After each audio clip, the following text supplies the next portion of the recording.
Hey, we got another stream for grayzone. Hey, look at this. Look at this. We got another stream for grayzone warfare. Look at this. We got updates and weather and all the additions and all the shenanigans, bells and whistles. But look at this.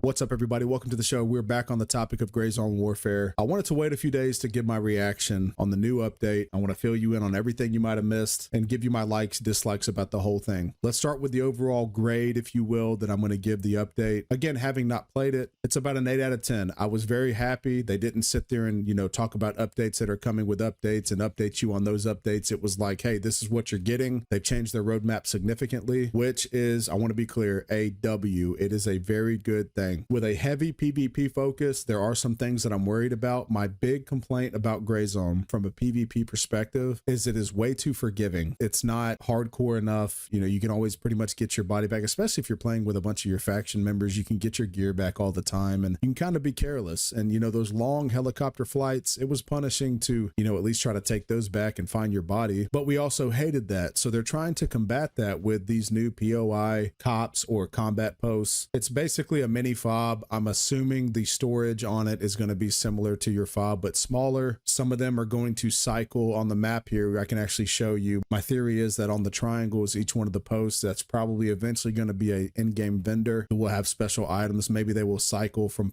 post to post, but I think the 3 dots is going to mean a significantly bigger outpost that your AI will defend once you capture it, and then maybe an in-game trader attached to that as well. So the PvP zones, when your faction is in conflict, I see where they're trying to get with this, but again, I think that's making things too forgiving. It should be up to your faction to alert you that they are under some type of fire. Speaking of that, they're adding armbands that are only going to be visible to your faction with also a faction radio. So let's use that. We don't really need a type of PvP ring of contact. Let's let it be more realistic and be engaging with the faction members, or your squad if it happens to be somebody from your squad. We don't need the extra added layer of stuff like that. All it's going to do is just make it very saturated, in my opinion, and make it more forgiving because everybody can converge on that without even knowing the players. Loot can get, scattered and things like that. So I'm kind of against that a little bit, just in the terms of hardcore, unforgiving PvP. It's a little bit of a handicap. Speaking of handicaps, the thing that I disliked the most was the tracker system. The tracker, there's going to be some sort of tracker you can buy. So when you die, you can run back to your body, maybe save it for the PvE servers, but you tracking a player once he's looted your body, I think they said maybe 5 minutes you can track it. I think that's a little silly. And again, it's forgiving PvP. It is forgiving you that you died. It's forgiving you that you got beat. I do not like that at all. So let's go on to the positive stuff. Mortars, around $10,000, that's probably going to change. There's going to be a delay when you call it in. There's going to be a max range, but you can use the mortars from your fob to basically rain down suppression in an area, which I think is sick. You're going to be able to turn in tasks on your PDA instead of having to fly back to your fob. These combat outposts, again, they're going to be a sort of spawn point. I don't know. Let's go back to the forgiving versus unforgiving PvP. I hope that's limited. I hope that your storage there is also limited, so you can't just keep, if you're at a POI and another faction has those posts or takes it, they can just keep flooding you with PvP and again making it like an arcade game. I don't like that. So hopefully you can cap it. You can get the benefits of storage. You can loot the AI you killed to capture it, but it's not going to make it like insanely, repetitive PvP and just silly. I hope that's not the case. But again, I don't know all the details, but again, hopefully it's capped in some way. AI and health, they're giving some visual animations to injured AI and they're going to change the health system. Generally speaking, they're going to try to add some guts and stuff if you get, body shots on them and whatnot. So that's pretty cool. The big thing visually was the weather, the rain, and they talked about night and, how the rain and lightning will be and AI acting different with the rain. Let me tell you, it's been some time now. This is really an anniversary video for grayzone. Congratulations. It's been a year. I think somewhere between 40 and $70 million.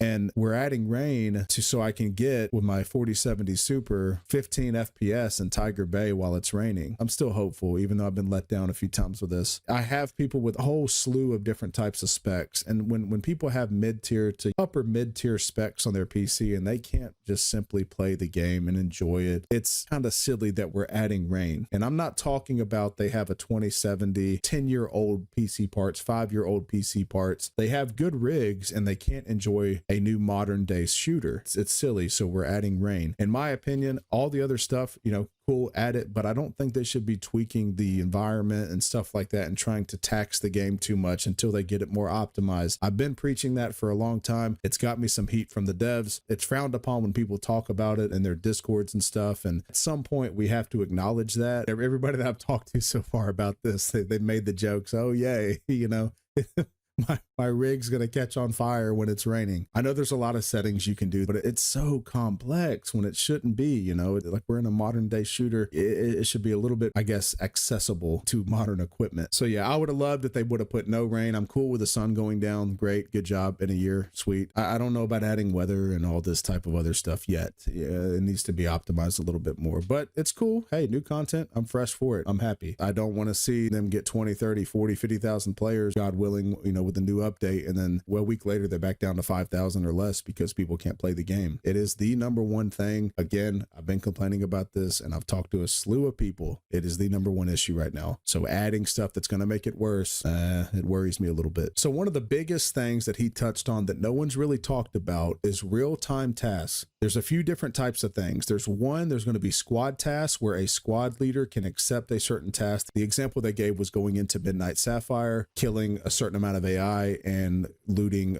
a certain amount of cigarettes. The squad would share in those rewards and XP, and I think that's a pretty cool thing. We've been asking for that since day one. I think that would be pretty cool because we were having issues going to get the task because all the factions are trying to do the same task, so like you're not going to be able to find keys and whatnot, so you need something else to go do. Another thing, please, for the love of God, can we cut the PvE and PvP cross progression? It is stupid. Get rid of it. That's silly. That's dumb. Just do it. Makes no sense that someone can just use it as a buffer and then come into PvP and have all this gear. It's dumb. It's dumb. But yeah, one of the biggest things that I caught on to, and Mara said it, was the real-time task that is shared with every faction. So the way I see this, similar to Tarkov, is like the Korovat event, or a certain event that everybody can see, and if they want to go for it, the rewards will be lucrative. So this is going to kind of force engagements between factions, and again, that reward will be worth it because you're getting their gear, you're getting each task that you have to get done to get it complete in a certain amount of time, so you can basically win that event or win that real-time task for your faction